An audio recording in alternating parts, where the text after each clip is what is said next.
kai tik tai pradėjau, galvojau, 2000 iš to užsidirbčiau, čia būtų amazing. Ir kai pasiekiau šitą sumą per mažiau.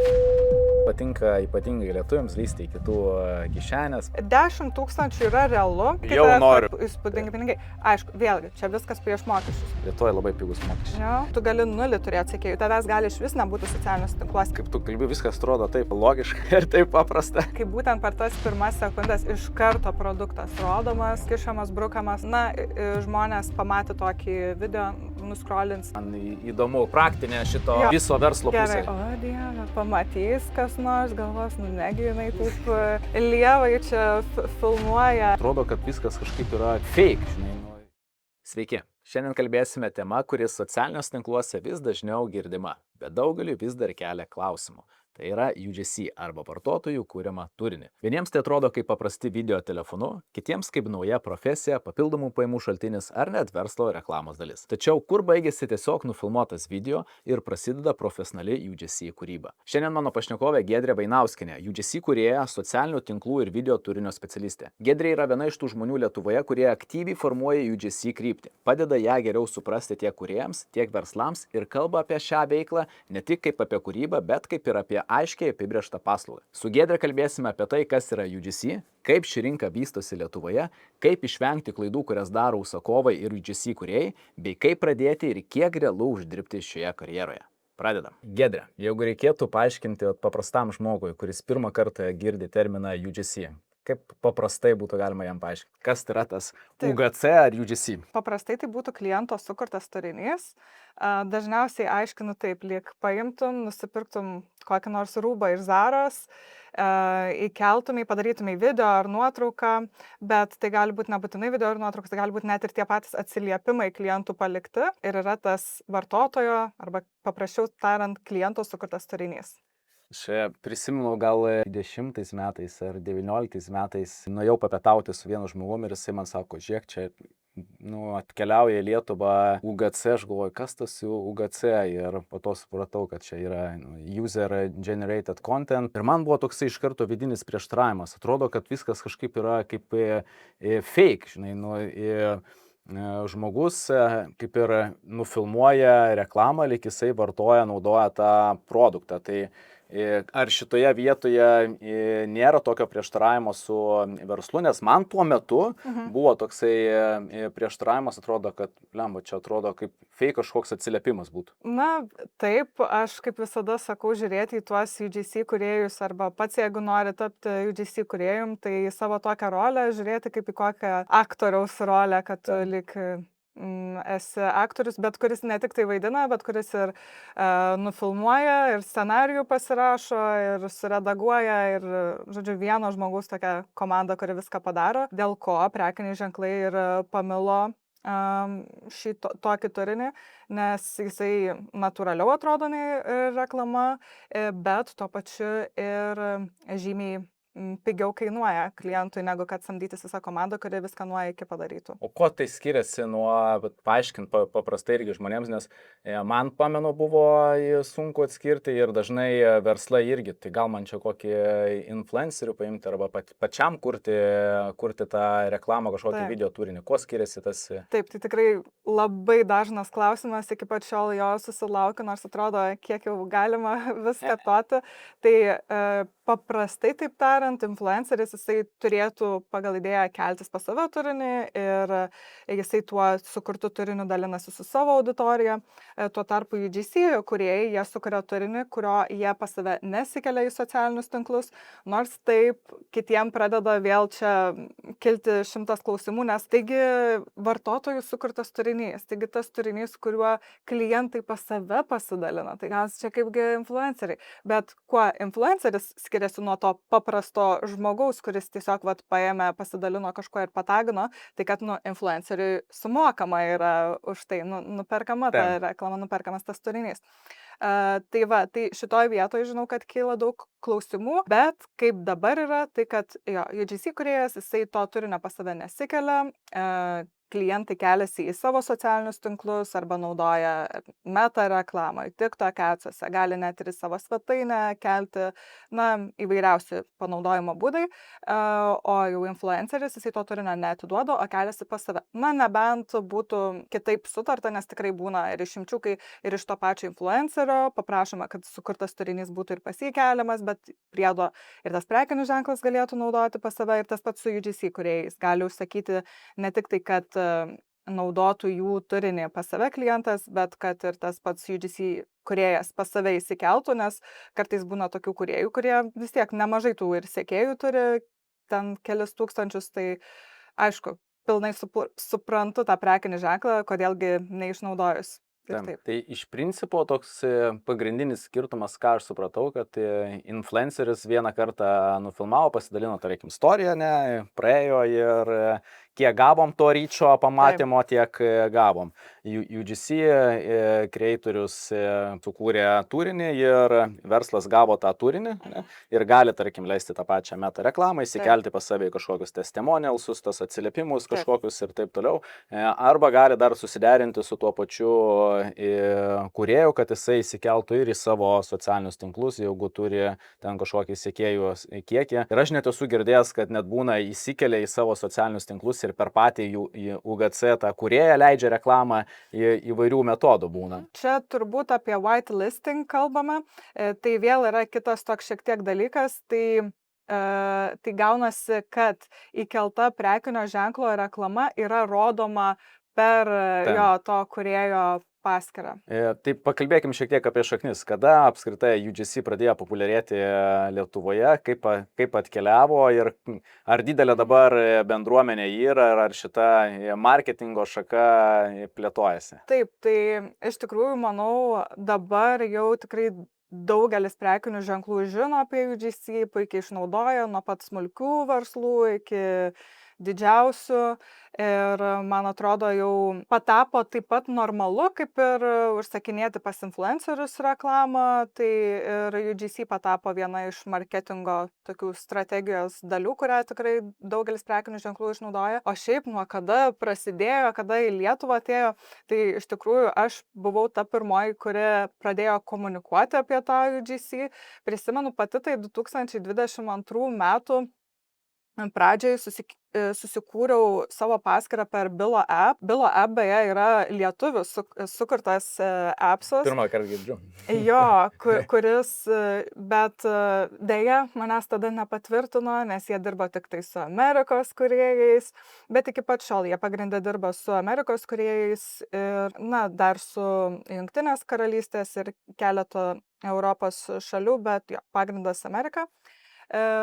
Ir aš tada buvau pastebėjus tą trūkumą tų programėlių, platformų, kur aš kaip kūrėja galėčiau susirasti darbo, ir tuo pačiu pagalvojau apie prekinius ženklus, kad tikriausiai Europos prekiniai ženklai irgi jiem sunku surasti tuos kūrėjus Europoje. Tai aš iš tikrųjų buvau sukūrusi kartu su dar viena moteriam ir platformą UGC Europe, kur galėjo prekiniai ženklai rasti kūrėjus ir iš visos Europos. Visai neblogai sekėsi, turėjom tikrai ir žinomų prekinių ženklų, su kuriais dirbom, tačiau kaip ten būna, kai su kažkuo pradedi ir verslą ir kažkuri pusė gal nori šiek tiek kitaip darbuotis, kita kitaip, ir po to viskas dėja išsiskyrėm, bet šiuo metu tai yra labai daug įvairiausių platformų.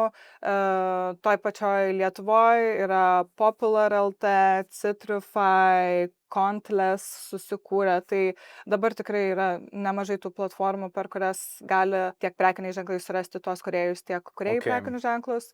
Ir gal jau truputėlį nuėjau, jo.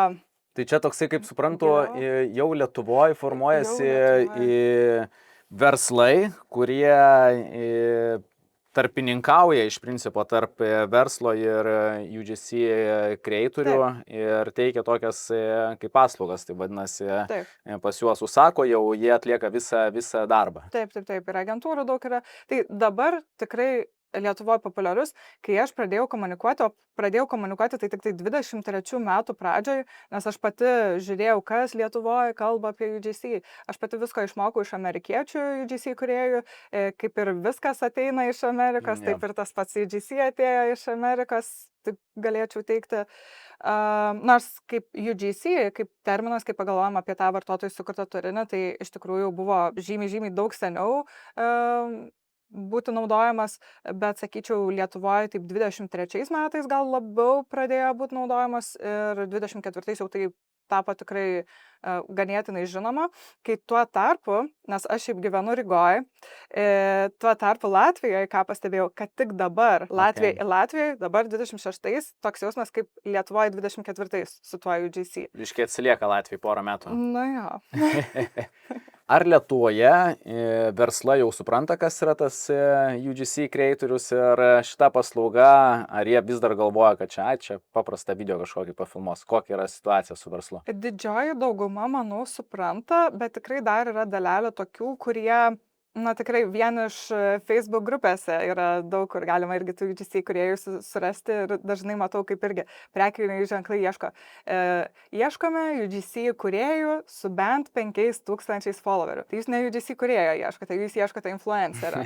Ja, tai tikrai yra tokių, kur matai, kad, Nori vienu šūviu du zuikius nušauti. Taip. Arba tada ir ieškokit influencerių, mikroinfluencerių, kurie tiesiog galėtų priedo tą turinį jums atiduoti naudojimui. UGC kreatorius turi tų followerių kiekį nemažą ir tikrai gerai kūrė turinį. Kas yra geriau šiuo atveju? Ar čia followerių kiekis ir ieškoti, kad ir pasidalintų pas save ir dar ir video gautum, kurį leistum reklamai? Ar verčiau ieškoti tokio UGC kreatorio, kuris visiškai profesionaliai atlieka darbą ir tą turinį jau paleidus reklamą ar įsidėjus kažkur tai organiškai būtų galima turėti geresnius rezultatus? Taip, tai tikrai suprantu tuos prekinius ženklus, kurie ieško, kaip sakai, du zuikius vienu šūviu, kad nušautų, ir puikiai suprantu, bet tiesiog kartais būna tokie UGC kūrėjai, kurie tikrai gerai kuria, kurie gal turi visai nemažai tų sekėjų, bet tie sekėjai jie nebus visiškai tikslinė auditorija. Šiaip sakyčiau, kad tikrai nebūtina, iš vis nereikia žiūrėti į tą sekėjų skaičių to kūrėjo ir tai tikrai neturėtų apibrėžti jo kainos, nes irgi ką dar prisiminiau, kad man buvo merginos rašysios, kad žiūrėk, aš čia bendravau su vienu prekiniu ženklu ir jie sakė, man gali mokėti ten tik tai, ten labai maža suma už UGC video, nes pas mane yra tik tai ten tiek ir tiek sekėjų. Pas ją buvo labai nedausai. Sakau, ne, čia visiškai nepriklauso nuo to, kiek tu turi. Tu gali 0 turėti sekėjų, tavęs gali iš vis nebūti socialiniuose tinkluose, nes kaip iš pradžių net ir mane atrado prekiniai ženklai, nes aš dar pradėjau dirbti su UGC, kai aš pati dar apie tai nekomunikavau, tai aš buvau prisiregistravusi ten tokiam Upwork, Fiverr. Ir ten yra tokie kūrėjai, nes man kartais irgi tenka ieškoti ir iš kitų šalių tų kūrėjų, padedu kai kuriem prekiniam ženklam, tai kai kurie iš vis net nerandi jų socialiniuose tinkluose. Jie tiesiog turi savo portfolio, įsikėlė į tą platformą ir tu jau ir žiūri pagal jų darbus, ar tau tinka, ar netinka. Ir jo, tai apie UGC kūrėją visiškai nenusako jo ten sekėjų skaičius ir į tai nereiktų. Logiška. Jeigu aš, tarkim, esu UGC kūrėjas Lietuvoje, kaip man padaryti taip, kad aš galbūt pasiekčiau ir tuos užsienio prekės ženklus, nes aš kaip suprantu, jeigu aš moku kažkokią užsienio kalbą, gal net nebūtinai užsienio kalba reikalinga, gal ten gali būti kažkoks nufilmuotas video ir po to uždėtas tekstas, tai kaip man pasiekti užsienio brandus ar užsienio verslus?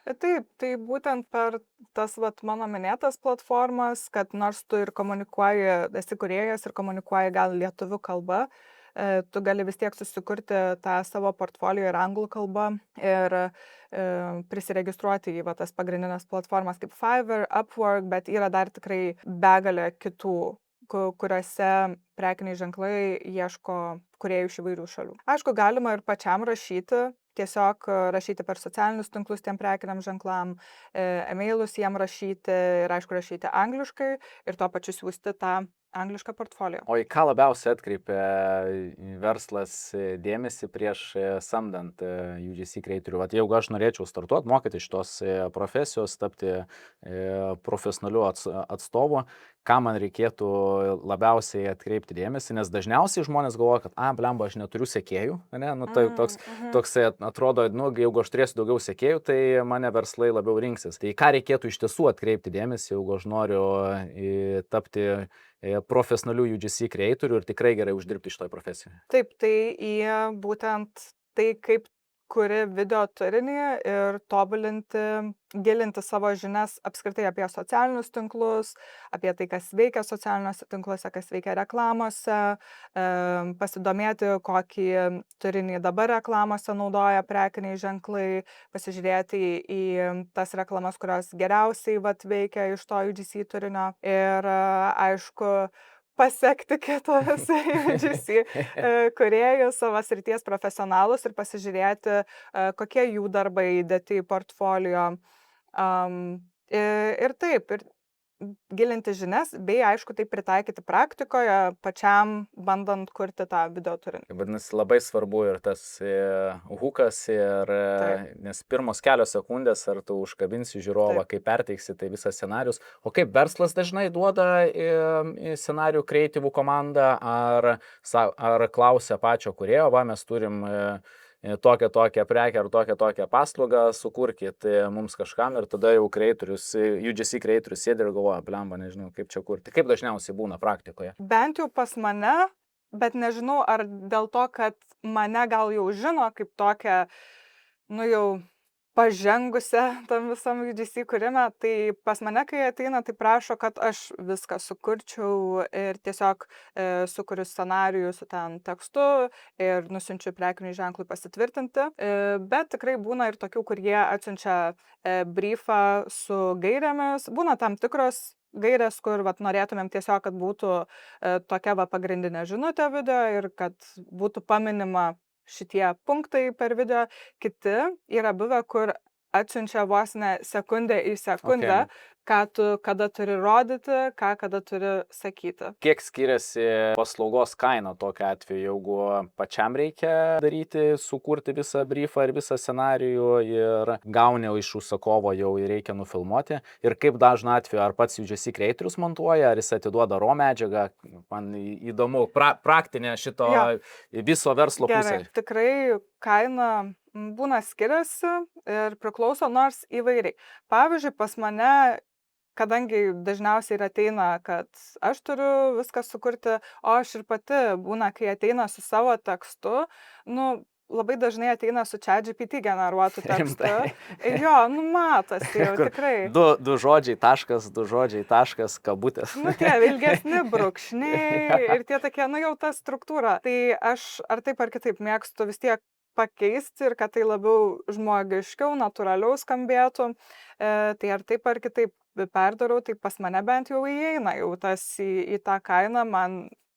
Aš vis tiek jau esu tą pačią struktūrą perpratusi ir žinau, kad ten jo prasideda nuo huko, tada dažniausiai yra perėjimas prie problemos, tada sprendimo būdas ir būna tas produktas ir paslauga ir tada kvietimas veikti ir maždaug pagal tą struktūrą panašiai ir dėlioju dažniausiai. O šiaip ten ar RAW ir visa kita, tai dėl to RAW taip yra labai įdomi, kaip kūrėjas taip ir skiriasi, nes užsienyje kai kurie kūrėjai už RAW ima lygiai tą patį kaip ir už paprastą, jau suredaguotą jo video. Logika jų, pritariu jų logikai, kad jie iš to RAW video prisidarys dar daugiau tų video.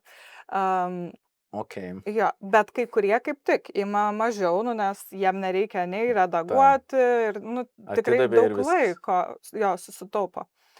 Tai taip įvairiai būna. Tuomet nori, kad ir kainas pasakyčiau? Jo, man įdomu labai, kaip viskas varijuoja nuo iki ir dviem aspektais pasižiūrėti. Tai jeigu aš esu verslas, ko man tikėtis, jeigu aš užsakinėju paslaugą ir kokie yra rėžiai ir jeigu va taip, tai maždaug taip, jeigu taip, maždaug taip. Ir jeigu aš esu šios profesijos atstovas arba noriu būti, ko aš galiu tikėtis iš verslo, jeigu jisai užsakinės, kad man nepasakyti ten per didelės kainos ar nesakyti per mažos, tai pasidalink iš šitų dviejų aspektų. Taip, tai būna, kai pats prekinis ženklas ateina jau su savo biudžetu, kad turim ten 150 eurų per video ir viskas. Ir jau tu tenai dėrėkis kiek nori, jų toks biudžetas ir viskas. Nors kartais būna irgi prekiniai ženklai, ypač užsienyje, jie dažnai ateina pasakydami šiek tiek mažesnį savo biudžetą. Ir žiūri, ar sutiks ar ne, bet kūrėjas būna sako, kad mano šiaip yra kaina didesnė, tarkim, ateina mano kaina 150. Kūrėjas sako, mano kaina šiaip yra 250 už tą video, bet tada pasiūlo galimus variantus. Jeigu jūs sakote, aš jums tada galiu gal ir pasiūlyti už tą kainą 150. Arba jeigu užsakote kokius 3 video, tada galiu jums mažesnę kainą padaryti. Ir ten jau vyksta tas dėrėjimasis, kad abi pusės liktų patenkintos, bet paimant kainas, tarkim, Lietuvos ir Latvijos labai panašios. Aišku, gali rasti ir kūrėjų, kurie ir barteriu padarys tau video, ypač jeigu produktas yra reikalingas tam kūrėjui ir jisai nemažai kainuoja. Bet pas mus dėl to tokia situacija ir yra, kad labai daug kas ir ieško barterių ir vis siūlo barterį, nes daug kas ir sutinka. Ir yra tokių, kurie yra visiškai pradedantį. Ir aš pilnai suprantu, aš kai buvau visiškai pradedantį, aš irgi kažkiek laiko dirbau barteriu, bet ir šiaip dirbau, nes man tiesiog patiko kurti tą turinį. Nors tuo metu gal nelabai ir pati nusimaniau irgi kokį čia geresnį tą hooką padaryti ir panašiai. Tai yra tie, kurie ir už barterį sutinka, bet su tais barteriniais tai toks vabank žaidimas. Gali būti, kad gausi video, kuris visai geras ir tiks, bet, sakyčiau, dažnesniu atveju gauni tokį, grinai lyg paprastas mėgėjas žmogus, mano mama paimtų ir nufilmuotų video. Vos neatsikabinka. Toks matosi per nenuvalytą kamerą ten filmuota, truputėlį drebantis tas vaizdas. Pirmomis sekundėmis, čia iš vis, paklausykit visi, yra klaida. Pirmom sekundėm iš karto vaizde rodyti produktą. Iš karto, nežinau, čia tarkim tos knygos arba kokia stiklinė. Ir iš karto pirmam vaizde per visą tą ekraną rodyti produktą būtent, ar ten pakuotę iš vis. Iš karto žmogus supranta, reklama, man čia bruka jau kažkokį produktą, ir nuskrolės. Taip. Ir aišku, tie pradedantieji nežino. Tai dažniausiai verslai gali taip ir nudegti, čia pasiuntinėsiu šiek tiek prekių, pasimsiu ten 5, 10, 15 tų kreatorių, gal čia kažkokią man ten sukurs video ir žiūri, kad prifilmuoja bet ko, rezultatas prastas ir tada gali nusivilti apskritai, sakyti, šitas šūdas, nieko čia aš nepasiekiu rezultatus, tai UGC daugiau nemėginsiu. Taip, ir tikrai būna tokių ateina ir sako, kad mes esam nusivylę, gavom video, čia galim, net jų nenaudosim, mest lauk. Ir tada paklausi, tai barteriu gal tarėtės, ten su kokiais pradedančiaisiais, taip. Ir tada, bet manau, kaip sako, skupas moka 2 kartus supranta, kad jeigu nori jau to tikrai gero, kokybiško turinio, tai, teks už jį susimokėti, nors vėlgi tas geros, kokybiškas, tai nereiškia, kad jisai turi ten būti su profesionalia kamera nufilmuotas. Tas geras, kokybiškas gali būti nufilmuotas su telefonu ir tai gali būti ir iš vis mano manymu geriausi tie UGC, kurie mažiausiai jaučiasi kaip reklama, bet vis tiek tas produktas taip labai organiškai taip įpinamas į tą video ir užnorinamas tas žmogus, kad, fainai atrodo, aš irgi taip jaučiuosi, arba, aš irgi tokią problemą turiu, gal čia man irgi visai pradės tas produktas. Tai tęsiant dar temą su tom kainom, tai barteriai, tada prasideda jau tie, kurie pradeda imti tam tikrą užmokestį, tai dažniausiai pradeda nuo ten kokių 5-7 eurų, bet vėlgi, su panaudos mokesčiu. Kas yra panaudos mokestis? Tai prekinis ženklas gali naudoti video reklamoje, na, tavo atvaizdą. Kad ir tu esi nauneimas, apie tave visiškai nežino, tai pavyzdžiui, yra aktoriam iš agentūrų samdantis, kurie yra irgi, na, niekam nežinomi ir jie tiesiog kažkur ten bus, kad ir fone vaikščios, jiem net irgi būna už tai mokami pinigai, arba tu jeigu net nieko nesakai tame video, bet esi kažkur vienas iš labiau matomų veidų, tai irgi labai griežtai būna su visom tom reklamom televizijoje tas panaudos mokestis, kad naudosime ten tik tai vasaros laikotarpiu. Okay. Tai iš tikrųjų ir su tom visom meta reklamom ar TikTok adsais užsienyje tai yra labai dažna ir normali praktika, bet kažkodėl pastebėjau, kad Lietuvoje, bet gal sakau, čia patys kūrėjai savo pasidarė, kaip ten, meškos paslaugą ir kaip ten vadina, dauguma atiduoda už vieną sumą video ir viskas, ir jūs naudokite, kiek jums reikia. Ir aš tą patį dariau pradžioje, lygiai tą pačią klaidą ir po to 3 metus iš eilės mačiau tas savo reklamas einančias, o buvo nei jokios sutarties pasirašyta, nei nieko dėl tos panaudos ir man net ir žmonės vis rašydavo, Giedrė, o tikrai čia ten taip gerai ten veikia ir panašiai. Po 3 metų vis dar. Jo, o man jau tas video, jis buvo, jeigu jau tiek laiko naudoja, vadinasi, geras tas video buvo ir tikrai jisai, nors vienas ten iš tokių pirminių video, bet tikrai, neblogas, bet aišku, aš irgi jau pasižiūriu ir galvoju, o Dieve, pamatys kas nors, galvos, negi jinai taip lievai čia filmuoja ir viską daro, nors kitiem kaip tik jisai, ir atrodo toks autentiškas, labai taip natūraliai nufilmuotas. Nes šiaip tie UGC video jie ir neturėtų atrodyti kaip profesionali reklama, kur tenai užlaša lašas ant ten serumo, ten šviesos visokios pasirodo. Ne, jisai ir turi toks, kiek įmanoma, natūraliau. Nebent UGC kuriamas profesionaliom kamerom, apšvietimam, tai aišku, tada atitinkamai jau tie video faktas, kad ir UGC jie bus profesionalesni, bet jeigu kalbam apie tokius paprastus kasdienius daiktus, ten kremai, siurbliai, kava, ir tai jie ir bus parodomi taip, kiek įmanoma buitiškiau. Tai kaina irgi priklauso nuo to, ar video medžiaga atiduojama ir kiek jinai gali būti naudojama. Tai vadinasi kažkokį terminą ir po to nebegalima jos naudoti arba reikia mokėti toliau kažkokį royalty mokestį. Teisingai, tai arba būna sutarama tam tikra, tarkim, kūrėjas šiaip ima kokį 100 eurų iš video. Ir jisai atiduoda su panauda reklamai ten mėnesį, ar, kaip paimkime kokius 2 mėnesius.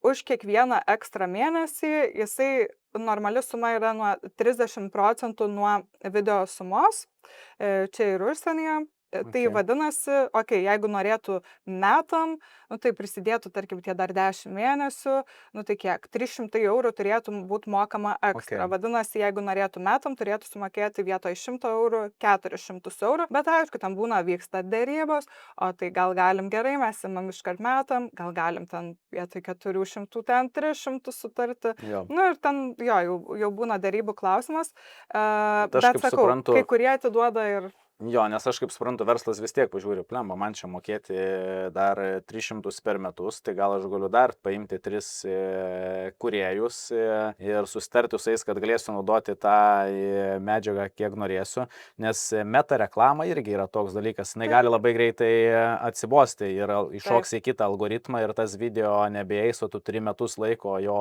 royalty, kad gali naudoti, bet jisai, jo reklama jam yra labai brangiai ir tada verslas irgi žiūri, kaip atitinkamai sutaupyti. Tai tikėtina ten mėnesis 2 pasimėginti ir jeigu video eina, tada jau tartis su kreatoriu irgi visai neblogas variantas. Taip, tai dažniausiai užtenka ir to mėnesio 2 ar 3, nes aš dažniausiai duodu su ta 3 mėnesių panauda, jeigu ten daugiau nori, bet visą laiką ir paaiškinu, kad šiaip, jums tikrai pilnai užteks to laikotarpio, nebent tai yra tokia sezoninė kampanija, tarkim, prieš Kalėdas ir galbūt jie kitais metais prieš Kalėdas vėl norės tą patį panaudoti. Tai, suprantu tokiais atvejais, bet dažniausiai visiškai pilnai užtenka ir dažnai ir paima tam laikotarpiui, o jeigu jau nori ten su visam turėti, nu tai tada jau Vėl kaina kyla. derinam. Šiaip, jeigu jau nori visam laikotarpiui, bent jau užsienyje kokia praktika, tai kad 5 kart ta suma turėtų Okay. būti. Tai jau nepigiai kainuoja tas video. O kiek yra, jau imkim profesionalą šios srities atstovą, kokie yra tokiu atveju rėžiai ir ar verslui labiau apsimoka, nu čia, kaip sakyti, apsimoka, neapsimoka, čia testų klausimas, paimti profesionalą, sumokėti jam daugiau, ar paimti 3-4 mėgėjus ir gauti daugiau video. Tai jeigu pas profesionalų, tai jau kainos apie 200-250 eurų už video, vėlgi neturint omeny, kad jeigu ten nori po to dar to ilgesnio Okay. panaudos laikotarpio reklamai. O jo, tavo atveju, sakyčiau, bent jau aš pati, irgi, jeigu, tarkim, turėčiau savo verslą, aš gal daryčiau tą antrąjį variantą, kur, na, nebent aš matau, kad tas kūrėjas, jisai, na, tikrai puikų turinį kuria, tarkim, aš pati portfolio esu pridėjusi ir rezultatus iš kitų prekinių ženklų, su kuriais esu dirbusi, na ir taip įrodau, kad mano kuriamas turinys veikia.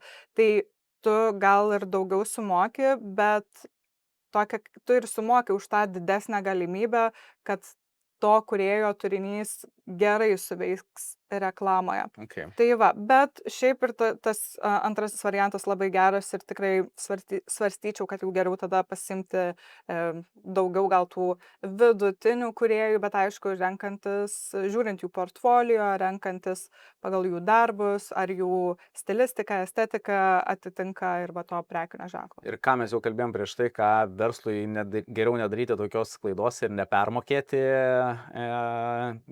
jeigu matosi, kad tas UGC kreatorius turi followerių kažkokį kiekį, bet tie followeriai visiškai yra netinkantis tai prekiai ar paslaugai. Taip. Ir papildomas įsidėjimas nelabai atneš kažkokios naudos, nu, tai kad šiuo atveju nepermokėti verslui ir galbūt kreiptis atskirai pas influencerius, kurie turėtų tą auditoriją, kurios reikia tam prekės ženklui. Taip. Kuo toliau, tuo labiau matau, kad socialiniuose tinkluose vis daugiau žmonių kūrė turinį ir ar dėl to tarp UGC kreatorių atsiranda vis didesnė konkurencija, nes dabar atrodo, kad nu, bent jau aš pastebiu, aš kuriu turinį ir atrodo, kad dabar kiekvienas yra turinio kūrėjas, tai kiek čia šitoje vietoje yra konkurencijos? Pilnai suprantu, man irgi kartais taip atrodo, nes net naini kokios kosmetologės profilį ir jinai pas save ten UGC užsirašysi, ten kokia nors, kuri nagus tvarko, irgi matai UGC užsirašysi.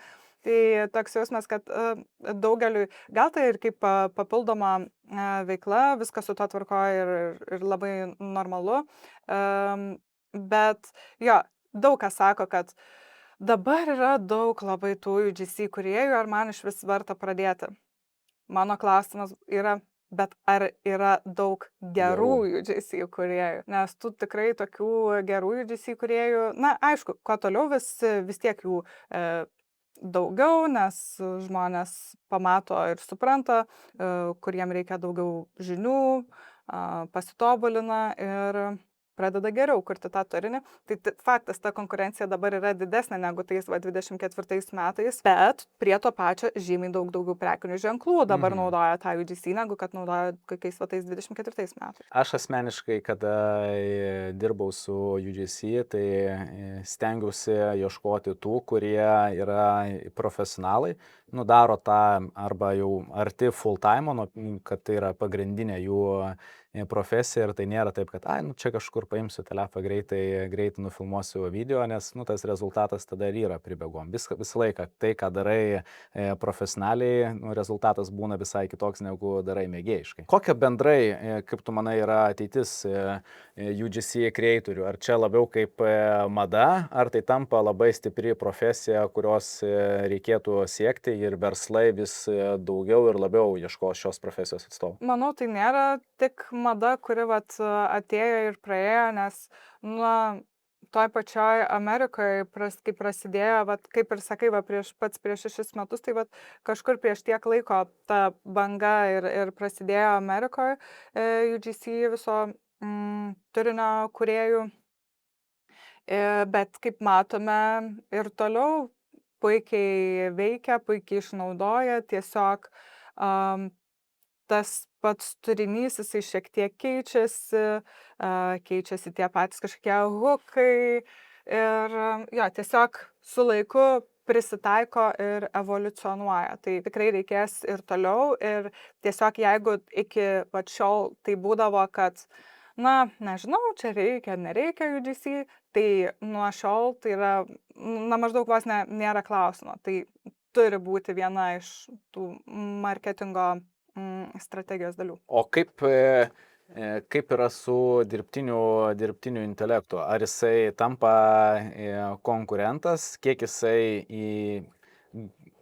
geba dabar pakeisti galbūt tam tikrose sferose UGC creatorių, nes jisai tampa vis galingesnis ir galingesnis. Ir ar nėra baimės, kad UGC creatorius irgi pakeis dirbtinis intelektas? Na, bent jau kol kas tai tikrai nėra baimės, ypač nėra Lietuvoje baimės, nes dirbtinis intelektas, jeigu tu lietuviškai bandykit su visom įmanomom programom kurti, net mačiau pačios vienos geriausių, mano manimu, dirbtinio intelekto specialisčių sukurta, nu tai ten, nu iškart matai, nu jau iš tolo, net mano mamai matytųsi, kad čia yra dirbtinio intelekto sukurtas ir ypatingai lietuvių kalba, tai jiem dar tikrai prireiks daug laiko, kaip tik kuo toliau, tuo vis bandoma ir su tuo UGC nueiti nuo tų profesionalių video, nueiti nuo tų atrodančių dirbtinai, o kaip tik eiti į tą kiek įmanoma žmogiškesnį, natūralesnį, buitiškesnį ir manau, kad net jeigu kažkada ir kažkurią dalį pakeis, bet tikrai negreitai. Amerikoje irgi yra naudojama su to pačiu HeyGen, būna sukuriami. Tai angliškai dar kartais gali pagalvoti, čia tikrai taip natūraliai atrodo, ypač kai paimamas talking head, kalbančios galvos video, kur kažkoks paimtas avataras kalba, bet tuo pačiu yra primėtyta daug visokių B-roll kadrų. Tai tada tai būna gal neduoda tiek laiko akiai suprasti, kad čia tikras ar netikras žmogus. Šiaip mačiau vieno prekinio ženklo reklamą irgi UGC sukurtą su dirbtiniu intelektu. Na tai, aišku, ten jau toks visai, sakyčiau, neblogas variantas. Sakau, čia jau mano mama gal ir dar nežinau, ar suprastų, bet mums dar matas. Bet kokiu atveju, bent jau aš kuo toliau, tuo labiau atskiriu dirbtinio intelekto kurtą turinį, ypatingai jeigu tai yra neprofesionaliai sukurtas turinys, nes profesionaliai sukurti tai bet kokiu atveju kainuoja brangiau negu tikrai UGC creatorių nusamdyti. Ir man tampa toks, nežinau, kaip atmetimo reakcija matyti dirbtinio intelekto turinį. Norisi, kaip tu sakai, to žmogiško turinio, norisi kažkokios istorijos, norisi to tikrumo, norisi to realumo, nes viskas tampa labai labai dirbtina. Beje, jeigu dar nematėte, tai praeitame epizode su Roku mes kalbėjome apie dirbtinį intelektą ir apie agentus, kurie keičia pasaulį ir suautomatizuoja dalykus. Aš pats savo versle pakeičiau daugybę dalykų ir atleidau nemažai darbuotojų tam, kad sutaupyčiau kaštų, nes dirbtinis intelektas daro stebuklus. Tai jeigu yra įdomi šita tema, užsukit į mano kanalą, pasižiūrėkit praeitą filmuotą video ir manau, kad tikrai tai sutaupys jums pinigų arba suautomatizuos atitinkamus jūsų kasdienius procesus. Kaip tu manai, kokie įgūdžiai patys svarbiausi UGC creatoriui? Ko jam reikėtų ir į ką labiausiai reikėtų atkreipti dėmesį, ką reikėtų mokytis, kad tapti tuo jau best of the best? Tai visų pirma, aišku, nusimanyti apie socialinius tinklus, socialinių tinklų marketingą, Tuomet, aišku, video turinio kūrimas, kad ir tuo pačiu telefonu, bet vis tiek nusimanyti apie, kur koks geresnis būna apšvietimas, kur kada kokiu kampu geriau nufilmuoti tam tikrus kadrus. Tada to pačio scenarijaus rašymas su tekstu, žinoti apie tuos visus hukus ir kaip geriausiai padaryti storytellingą ir tą visą eigą scenarijaus. Ir aišku, redaguoti visiškai pilnai užteks ten su kokiu CapCut programėlė, jinai tokia, sakyčiau, viena populiariausia tarp visų kūrėjų, tikrai nereikia ten profesionaliausios įrangos ir profesionaliausių redagavimo priemonių.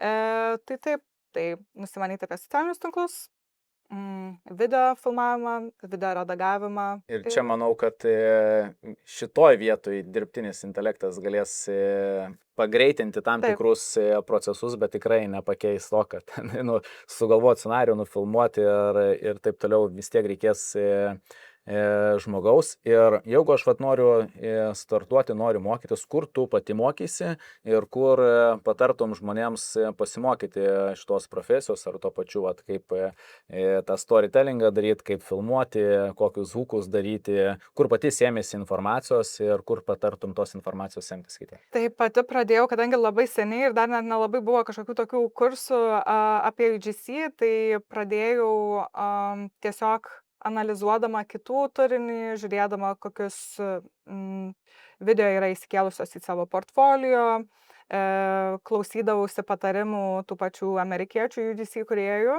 O šiaip apie video turinio, tai aš tikrai ne vieną kursą esu perėjusi, esu daugiausiai pirkusi visokius online kursus, taip pat tiek ir Lietuvoje, tiek ir užsienyje, tikrai internete yra daug įvairiausių.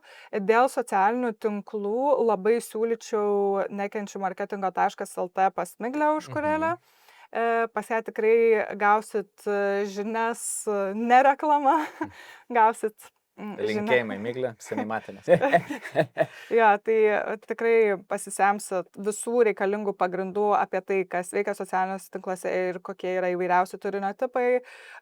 Tuomet dėl video turinio kūrimo pas mane pačią buvo kursas, planuoju atnaujinti ir dėl to pačio UGC. Tai aišku, čia gal šiek tiek ir pasireklamuosiu. Pasireklamuok būtinai, mes to ir norim, jeigu gali padėti žmonėms, tai... Rugpjūtį išeis mano tokie tikrai labai išsamus kursai, tai mano jau, man atrodo, 4. patobulinimas, nes kažkada pradėjau nuo PDF failo tiesiog skaitmeninio tokio produkto apie UGC, po to buvo šiek tiek toks išsamesnis. Tuomet dariau tokį kaip online kursą, kur ir skambindavomės, turėdavom tokius grupinius online mytus, kur, manau, dar giliau viso to išmokdavo.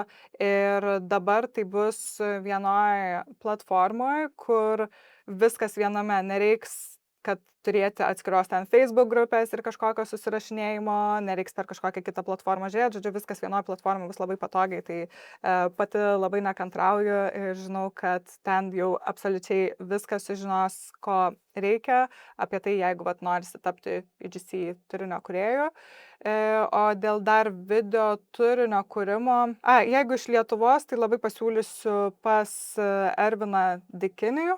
ervishot.lt gali pažiūrėti, arba pas Justiną, jos Instagramas emmomblog, bet jinai tikrai yra labai labai irgi stipri video turinio filmavime ir jinai ten yra apie apšvietimus ir visą kitą kalbą. Visus paminėtus linkus, rekomendacijas tiek Giedrės socialinius tinklus įdėsiu į šio video aprašymą, tai nepamirškit visą laiką, kad ten rasit visą naudingą turinį, rekomendacijas, nuolaidos kodus ir visus kitus dalykus. Tai sustabdykit šitą video, nukeliaukit pasižiūrėti, ką mes esam jums paruošę, arba kai baigsit žiūrėti video, užsukit į video aprašymą ir rasit tiek dovanų, tiek kontaktus, tiek įvairius socialinius tinklus. Ok, viskas skamba taip gražu, faina ir pukuota, bet pakalbėkim apie failus ir klaidas. Ne? Taip gal Trumpai, struktūruotai, kokias 3 dažniausias klaidas padaro verslas užsakydamas paslaugą ir kaip galbūt jų nedaryti. Ir tada pakalbėsime apie tai, kokias 3 dažniausias klaidas padaro kreatorius, kuris kūrė turinį ir kaip geriau jų nedaryti. Tai iš kliento prekinio ženklo pusės, tai dažniausia klaida būna, kai nepasirašo sutarties. Ypatingai jeigu va, taip, kad ir tas pats barteris, tikrai esu turėjus vienus klientus, kuriem aš ten socialinius tinklus administravau, nes ir tuo užsiimu. Tai irgi buvo ne vienas kartas, kai nusiųsdavo produktą, o taip jokio turinio ir net negaudavo. Tai manau tikrai būtina sutartis bent tam. Bindė ir dandė, esu turėjęs tokį atvejį iš praktinės Nu, patirties. tai va. Tuomet kita klaida, kai visiškai neduodamos jokios gairės, joks briefas ir maždaug. Aišku, būna faina, kai duodama visiška laisvė, bet kartais iš tos visiškos laisvės gali labai nušauti ne ten, kur reikia. Tai tikrai bent minimalias gairias būtinai tegu prekiniai ženklai duoda kūrėjam. Nes tada nebus nuostabos, nes apibrėžia bent jau kažkokią... Taip. Ir nebus sugaištas nei jūsų, nei kūrėjo laikas, nes kiek įmanoma būsit specifiškesni, tokį tada turinį ir gausit, kuriuo būsit patenkinti. O trečia klaida, tai kai nenurodo, kad bus turinys naudojamas reklamai, nes irgi yra taip buvę, kad užsako turinį ir buvo, iš tikrųjų neseniai, visai man pasakė, barteriu užsakė, aš nusiunčiau tuos video, bet nieko apie naudojimą reklamai net nebuvo užsiminta. Ir dabar prašo to naudojimo reklamą ir užsiminiau apie kainą ir jie tokie, kad klientai net nustebo, kad tai čia kiti atiduoda tai reklamai tiesiog naudoti, o čia dabar jūs nieko neperspėjus, jau sakot kainą apie panaudą reklamai. Tai visus irgi savo ir lūkesčius iškart nusakyti, kad ar bus naudojama reklamoje ir kiek laiko bus naudojama. Ir viską apsibriežti sutartim, tada nebus iš principo jokių klausimų nei kūrėjui, nei užsakovui, nei kūrėjui. Ok, o 3 pagrindiniai dalykai iš UGC creatorio pusės. Na, aišku, tą pačią sutartį irgi būtų galima pritaikyti ir UGC kūrėjam, kad nusiuntus tą turinį jiem tikrai būtų sumokama, nors dažnai taip yra dirbama, kad net jeigu ir be sutarties nusiunčiamas video su vandens žyme, po apmokėjimo nuimama ta vandens žymė, ganėtinai irgi dažna praktika yra. Tai bet būna prekiniai ženklai prašo, kad mums reikia čia ir dabar, o mūsų apmokėjimai vyksta ten tik tai po 30 dienų.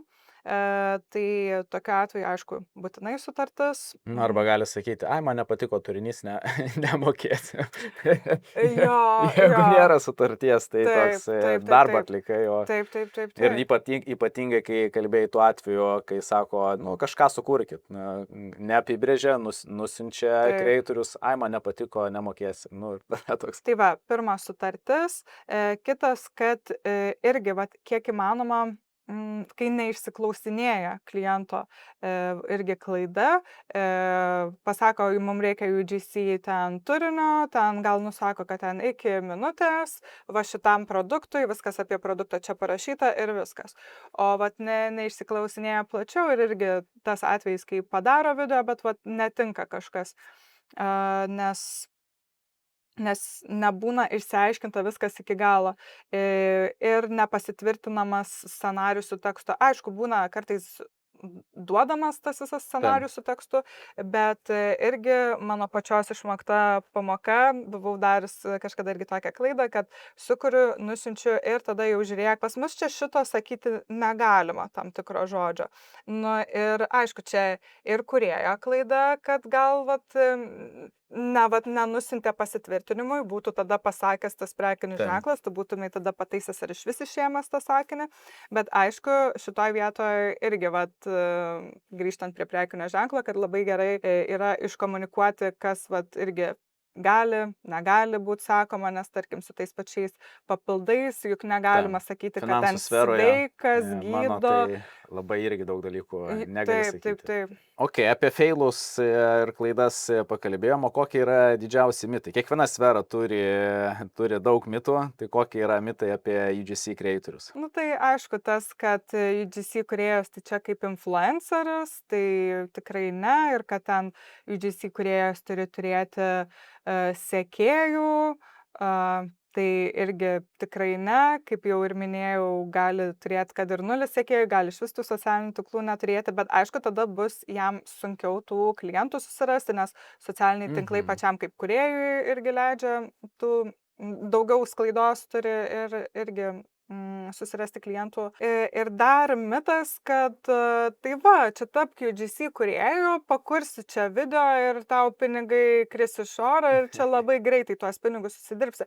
Tai kartais tas vienas projektas, va, kai užsako vieną video, nuo to video užsakymą, apskritai nuo tada, kai klientas ateina, iki kada tu gauni pinigus, gali ir 2 mėnesiai praeiti. Labai aišku, reikia skaičiuotis ir tas pajamas, nes tikrai kiekvienas mėnesis gali būti skirtingas ir nebus taip, kad čia ten labai čia greita, va, ten nufilmuosi 30 sekundžių video greitai, truputėlį paredaguosi, nusiųsi ir kad iš karto pinigus ir gausi. Okay. Tai pakalbėkime apie tuos pinigus. Visiems patinka, ypatingai lietuviams, lysti į kitų kišenės, pasižiūrėti, kiek uždirba, kaip sekasi ir taip toliau ir taip toliau.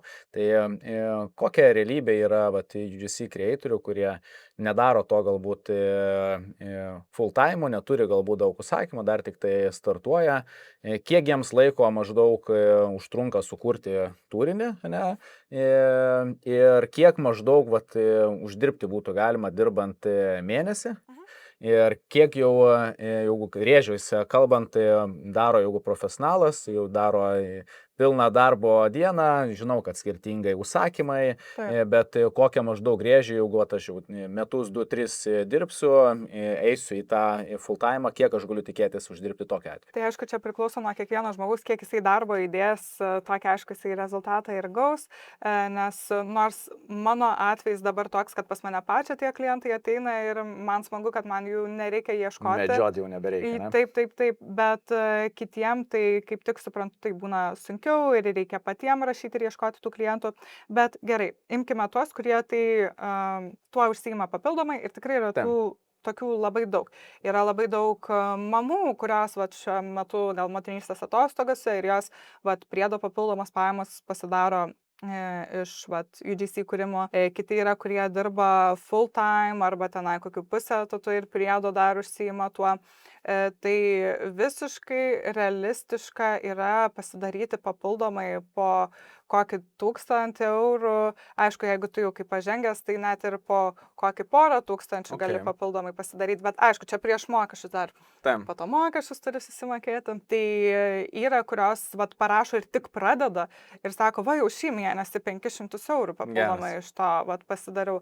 Tai skamba ypatingai labai gerai, jeigu čia yra papildoma veikla, arba kaip tu pasakai, kažkas yra motinystės atostogos ir nori vis tiek būti veikloje, kažką aktyviai daryti, o ne tik užsidarius būti namuose, tai ir dar papildomai galima uždirbti ir dar, kaip sakyt, kreatyvą naudoti. Tai jo, ypač su mano pagalba, kai pasakau irgi per kokias platformas ieškotis, per kokias platformas yra, irgi pasidalinsiu tokia Bento platforma, kurioje yra visi, realiai viso pasaulio ir iš Lietuvos, bet ir iš viso pasaulio prekinių ženklų, būtent elektroniniai paštai sudėti, kur būtent PR, marketingo skyriaus ir tu gali per tą platformą siūsti jiem laiškus ir ten irgi dirbtinis intelektas tau padeda parašyti ir pritaikyti tą laišką kiekvienam tam prekiniui ženklui, tai labai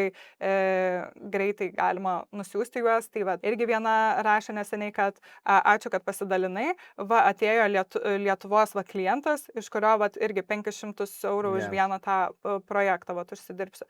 Tai irgi galit pasinaudoti nemokamą tokią rekomendaciją. Tai žodžiu, kokius 500, tai sakyčiau, iš vis Užsimerkus. super easy, aišku, skiriant tam laiko, tai dažniausiai, kai mamos, tai kai ten vaikelis miega, kiti, kurie dirba full time nuo pirmadienio iki penktadienio, aišku, aukoja savo savaitgalius, tai čia jau kiekvieno pasirinkimas, Taip. bet yra tiem, kuriem patinka kurti tą turinį, arba, na, jų tikslas yra, bet greičiau susitaupyti kažkam, na, tai aišku, ir paaukoja tas dienas. Tai realistiška būtų padaryti per savaitgalį, na, visiškai taip easy 5 video, tai tikrai. Tarkim, vieną dieną sufilmuojant, bet irgi galimai neskirsit tam visos dienos ir kitą dieną irgi kažkurią dalį skiriant redaguojant. Faktas, kiekvienas video labai skirtingas. Vieni video tokie bus, kuriuos ir nufilmuosit ir suredaguosit ten per valandą, kiti gali būti, jog ten ir kokias, daugiau, gal net ir Ypatingai, jeigu scenarijų galvoti. Jo, jeigu ypatingai skirtingose vietose, jeigu nufilmuoti, bet aišku, atitinkamai tada daugiau už tokį ir prašysi. Arba, tarkim, jeigu žalia medžiaga, tai faktas tiesiog sufilmavai, nusintai ir rami galva. Tada jau tie, kurie dirba tuo full time ir aišku, labai skiriasi, ar dirbi vien tik tai su Lietuvos rinka, ar jeigu dirbi ir su užsieniu. Jeigu dirbi su užsieniu, tai galimybės yra... Imkim taip, kad aš dirbu full time, tai ateina kažkiek užsakymų iš Lietuvos, ateina kažkiek užsakymų iš užsienio, tikrai esu jau šioje sferoje pasikaustęs. Kokie yra maždaug rėžiai tokiu atveju, jeigu aš darau tą Jeigu dirbi full time ir dar priedo, ar čia jau kai tik tai... Ne, tai jau tik tai dirbi šitoj sferoje, vadinasi, tavo pagrindinė veikla yra UGC video kūrimas. Aišku, žinau tokių, kurios ten ir nuo 10-20 tūkstančių irgi pasidaro, bet tenai būna ne tik tai UGC video kūrimas. Ten jau tos, kurios pažengusios, kurios ir ieško kūrėjų, kurios jau ir savo kursus turi. Tai aišku, tai nesigauna, kad vien tik tai iš UGC video kūrimo ir redagavimo. Bet tarkim, irgi ten Amerikoje stebiu, matau ir žmogus, kuris nuoširdžiai ten irgi dalinasi savo kiekvienu tuo užsakymu, tai jinai ten po ir 15 tūkstančių pasidaro, kas aišku, mums Lietuvoje tai atrodo įspūdingas atlygis. Įspūdingi pinigai. Aišku, vėlgi, čia viskas prieš mokesčius. Lietuvoje ganėtinai pigus mokesčiai čia yra. Sakai, pigus? Taip, labai. Lietuvoje labai pigus mokesčiai. Jo. Jeigu tinkama jos sustelioja, tai... Nes kai tampi ten PVM mokėtojų ir dar ten dabar tavo, jeigu tai didėjantis tie, tai man tai jau atrodo kiek. Bet jeigu mes kalbam apie... Bet jeigu apie Lietuvą.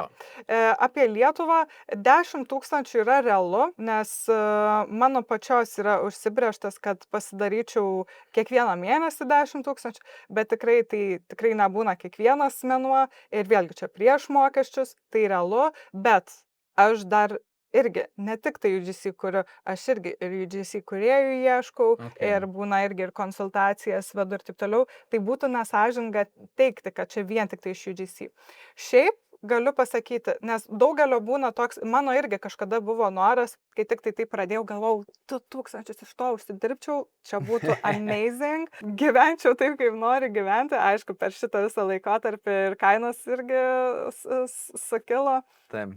Bet ir kai pasiekiau šitą sumą per mažiau nei pusę metų. Ir tada galėjau visiškai atsipūtus ir pasinerti į būtent šią veiklą. Aišku, tada norai augo ir vis didėjo ta nusistatyta suma. Tai jeigu tikrai užsibrėžėt, kad norit iš to užsidirbti ir pragyventi, tai tikrai įmanoma. Ir 2 tai visiškai easy, čia būtų tas variantas, o šiaip visiškai įmanoma ir ten 4, 5. Tai va, bet nes paskaičiavus, tarkim, jeigu imi 250 eurų per video, tai vadinasi, jeigu tu turi jau 10 klientų po vieno video, o tu gali apseilinti ir pasiūlyti vis tiek po daugiau video, arba ten vienas video plus 3 hookai, tada irgi gali siūlyti didesnę kainą. Tai gaunasi, kad tau per mėnesį užtektų 20 video sukurti ir tu jau turi tos 5000. Taip. O 20 video per mėnesį, nu tai po 5 video per savaitę, čia Čia paminėjai vieną labai svarbų dalyką į mano temą, tai yra finansų ir investavimo temą, kad atrodo pinigų uždirbam vis daugiau, bet ir kainos atitinkamai kyla. Tai yra brangsta prekės ir paslaugos ir iš principo, jeigu mes norim laimėti prieš infliaciją, norim laimėti pinigų žaidimą, mes privalome įdarbinti ir investuoti pinigus. Tai kadangi mano sfera yra finansų sfera, turiu tau dovanų. Padovanosi mano webinarą investavimas nuo 10 000 eurų, kuriame aš sudėjęs savo visą 12 metų patirtį į 3 valandas ir pasidalinu ne tik dėl to, kodėl mes privalome investuoti pinigus, bet kaip tos pinigus investuoti, kur tos pinigus investuoti ir kaip padaryti taip, kad pinigai dirbtų ir uždirbtų pinigus. Ir jeigu mes norėsim dirbti mažiau arba nebedirbti, kad turėtume vis tiek pinigų iš ko gyventi. Ir ne tik tai, kai peržiūrėsi video, padovanosim tau ir konsultaciją.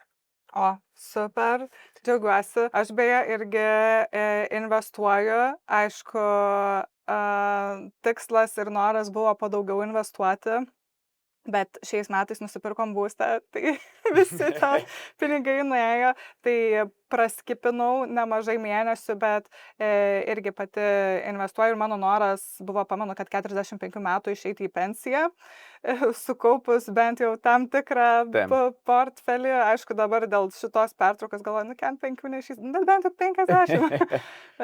Jo, tai va, tai bus labai įdomu pasiklausyti, nes mano irgi tikrai yra viena iš rekomendacijų irgi visiems, kad investuokit, kaip sakai, kad pinigai pinigus darytų. Tai yra vienas ir vienintelis būdas, nes kam mums reikalingi pinigai? Pinigai mums reikalingi tam, kad mes galėtume kažkaip gyventi, pasidengti būtinasias išlaidas, pramogauti, keliauti, užauginti vaikus, save ir taip toliau ir taip toliau. Ir kol dirbam, pinigus uždirbam, kaip ir viskas yra gerai.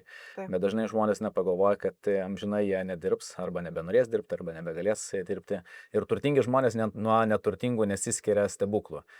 Neturtingi žmonės uždirba ir viską išleidžia ir negalvoja visiškai apie savo ateitį, o turtingi žmonės supranta, kad investuojant pinigus gali rinktis, kada tu nori dirbti, kiek tu nori dirbti, kaip tu nori dirbti. Ir kuo daugiau tų pinigų investuoji, tuo greičiau gauni tuos pasirinkimus. Mano atveju man tą pavyko padaryti per 6 metus, bet aš buvau visiškas investavimo fanatikas, bet būtent webinare aš tą ir papasakoju, kaip kiekvienas žmogus gali padaryti labai paprastai. Jeigu tu man pasakysi, Gintarai, aš noriu 45 metų išeiti į pensiją arba ten turėti atitinkamas pasyvias pajamas, pensija dažnai žmonės asocijuosi, kad aš esu senas ir jau čia nieko neveikiu. Ne, atvirkščiai, tu gali pasakyti, vad Gintarai, noriu 5 metų dirbti mažiau arba turėti atitinkamas pasyvias pajamas, aš galėsiu tau tiksliai pasakyti, kur dėti pinigus, kaip dėti ir kad tu pasiektum tą rezultatą ir kokią pinigų sumą dėti.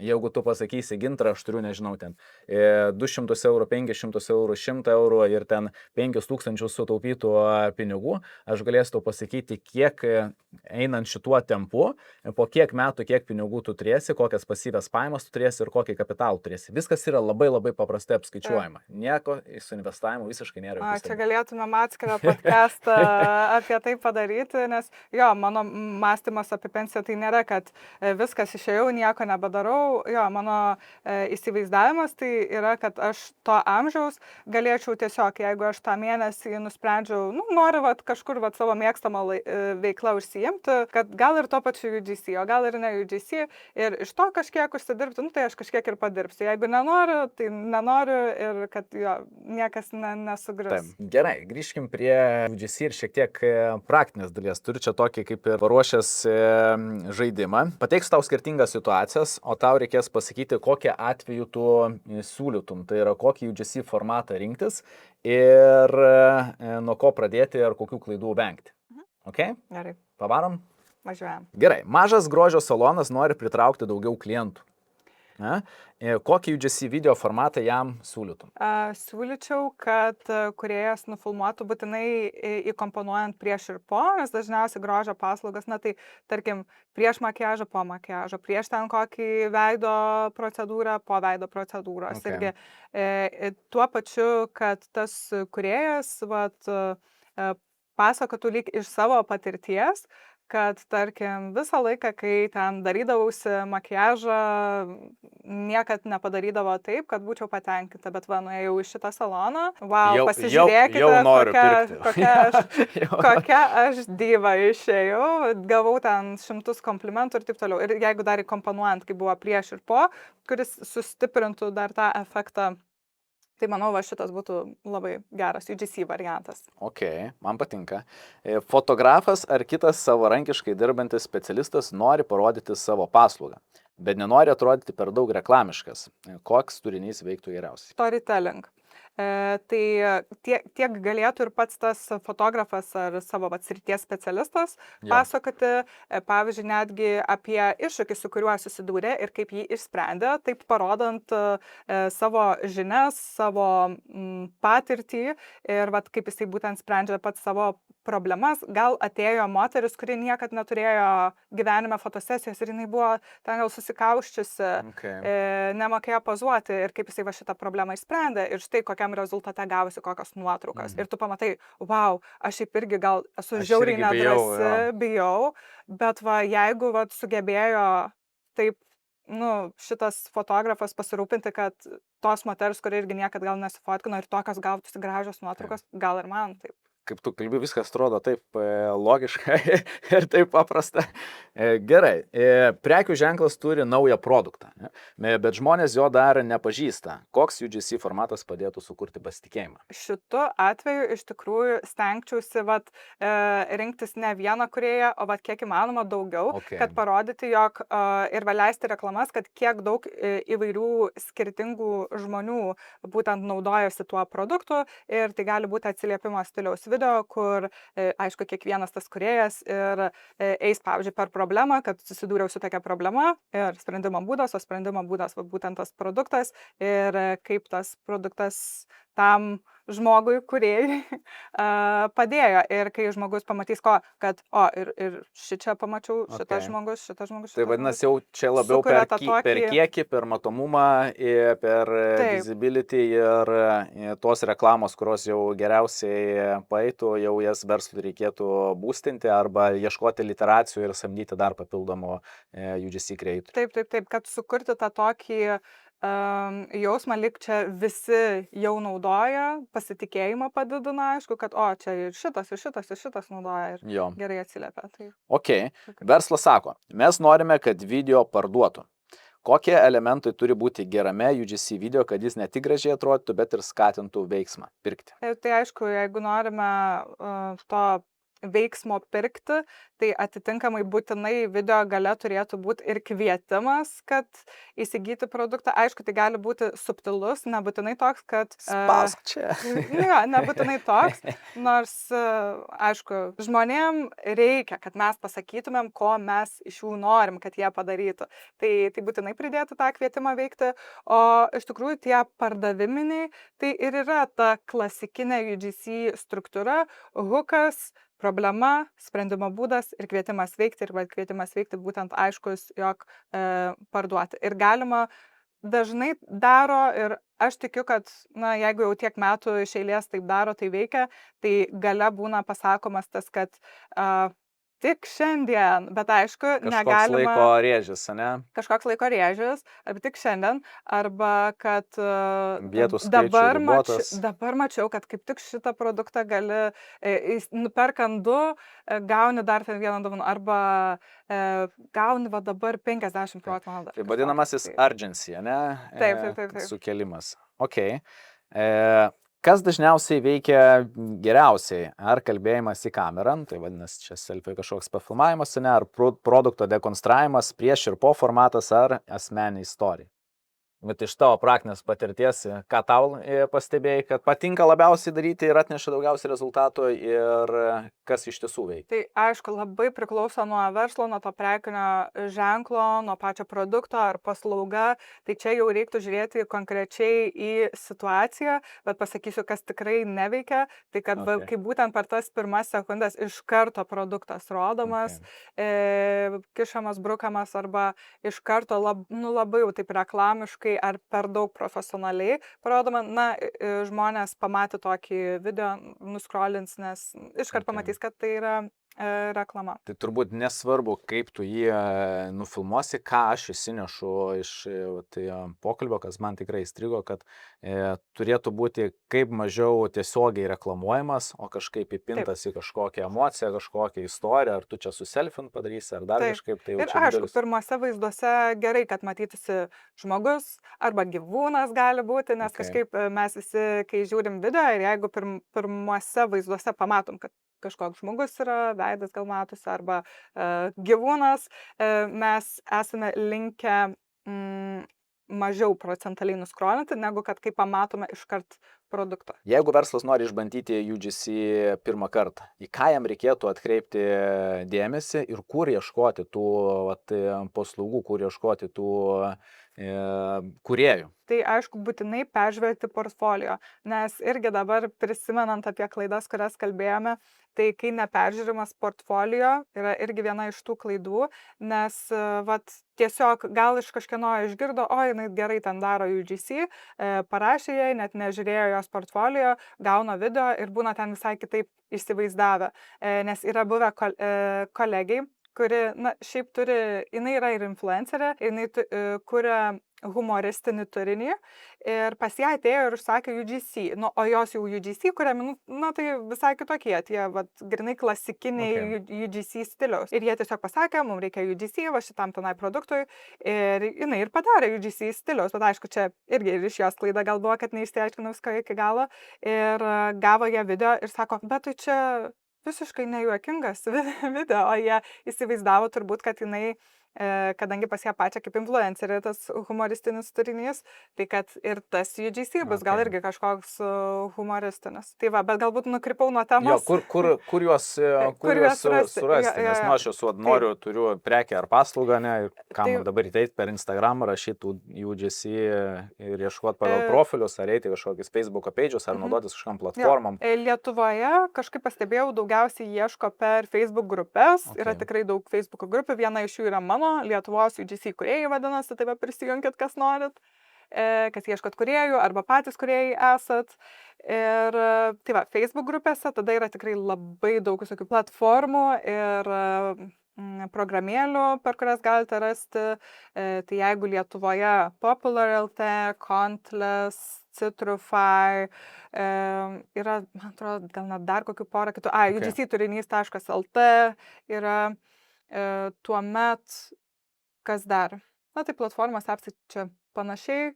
Ir aišku, galima net per tą patį Upwork ar Fiverr, jeigu užsienyje, tai tie patys Fiverr, Upwork, bet priedo dar Bilo, Collabstr, na ir tikrai begalė visokių kitokių, to paties ChatGPT galit paklausti, bet ChatGPT su šitu tai nežinau, kaip jums tiksliai parūpins tuos geriausius variantus. Aš pati esu bandžiusi su ten ChatGPT ieškoti, tai jis nelabai ties šitų dar.